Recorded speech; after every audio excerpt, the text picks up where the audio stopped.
بسم اللہ الرحمن الرحیم۔ السلام علیکم ناظرین۔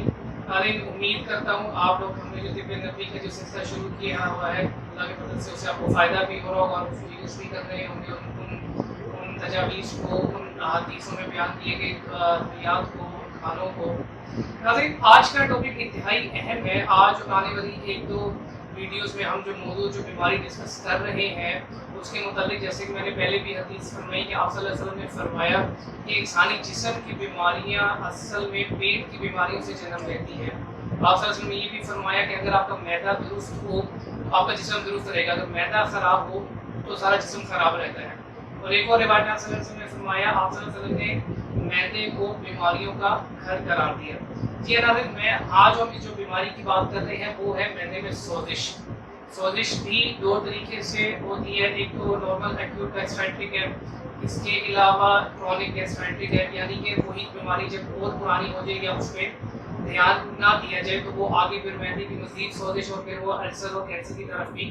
چلی جاتی ہے۔ اس لیے اس ویڈیو کو اور آگے آنے والی ویڈیو کو ضرور دھیان سے پورا سنیے گا کہ اس میں کیا علامات ہیں، پھر آپ صلی اللہ علیہ وسلم نے ہماری کیسی رہنمائی کی۔ لیکن معدے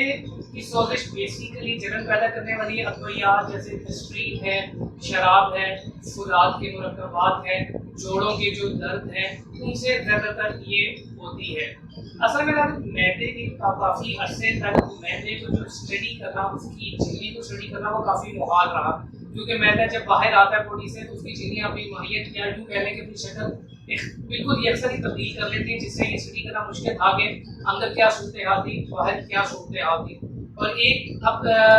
یوں کہہ لیں کہ سائنس نے یہ بات بھی ثابت کی ہے کہ معدے کی سوزش اب ایک خطرناک ڈیزیز ہے جو آگے جا کے معدے کے کینسر اور السر میں بھی تبدیل ہو جاتی ہے اگر اس کو شروع میں اس کو نہ پکڑا جائے۔ ناظرین اس میں زیادہ تر اکثر جو ان کے گردے فیل ہوتے ہیں اس میں جب خون میں یوریا کی مقدار بڑھ جاتی ہے، پیٹ میں پیٹ کی مقدار بڑھ جاتی ہے تو وہی جراثیم آپ کے معدے میں سوزش لے آتے ہیں اور آپ کے معدے کی جھلی میں ورم آ جاتی ہے، سرخی مائل ہونا شروع ہو جاتے ہیں۔ اس کے علاوہ آپ جب کھانا وغیرہ کھاتے ہیں، گرم گرم کھانا جو فوراً معدے میں جاتا ہے تو اس میں خون کے ٹھہراؤ کا سبب بنتا ہے، اور اگر آپ بار بار اس کو کرتے ہیں تو پھر وہی چیز آگے سوزش کی شکل اختیار کر لیتی ہے۔ لیکن اس کی علامات بڑی واضح ہیں۔ اس میں آپ کو بھوک نہ لگنا، خاص طور پہ صبح ناشتہ نہ کرنے کا دل کرنا، سم ٹائم قے کا آ جانا یا سم ٹائم خون کی الٹی کا آ جانا، پیٹ کے نچلے سے آنکڑوں میں درد کی شکایت رہنا، جلن محسوس ہونا، بعض اوقات تو ایسا لگتا ہے کہ جیسے جسم میں سینے میں کوئی آگ سی لگی ہوئی ہے، یہ اس کی علامات میں سے اس کی ایک ہے۔ اس کے علاوہ اس میں بھوک کی کمی ہوتی ہے، خون کی کمی لاحق ہونا شروع ہو جاتی ہے۔ لیکن یاد رکھیں کہ معدے کی جو جھلی ہے نا اس میں خون پیدا کرنے والے جوہر ہوتے ہیں۔ اب یہی جب بیماری ہوتی ہے تو یہ جوہر ان خلیوں کو بھی فرق ڈالتا ہے جس سے آپ خون کی بیماری میں مبتلا ہو جاتے ہیں، جو آگے جا کے پھر اور اس میں پیچیدگیاں اور مسائل کو پیدا کرنا شروع کر دیتا ہے۔ اسی طرح ناظرین اس میں بھی ہم دیکھ لیتے ہیں کہ آپ صلی اللہ علیہ وسلم نے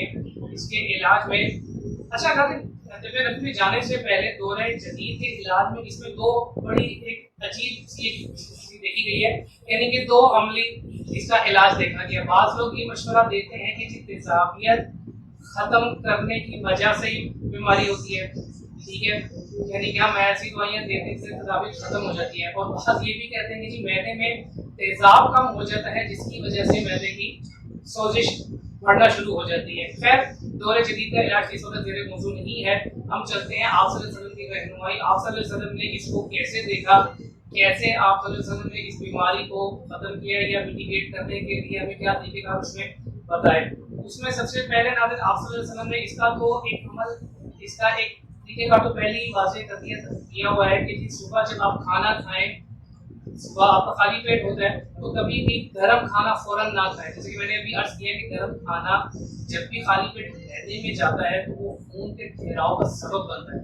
اب آپ یہی چیز بار بار کریں گے تو وہ معدے کی سوزش کی طرف جانا شروع کر دے گا۔ اسی طرح آپ صلی اللہ علیہ وسلم نے مزید اور بھی اس میں رہنمائی فرمائی کہ صبح کا ناشتہ جلدی کریں، اور فرمایا بھی کہ تم میں سے بہتر ناشتہ وہ ہے جو صبح جلدی کر لیا جائے۔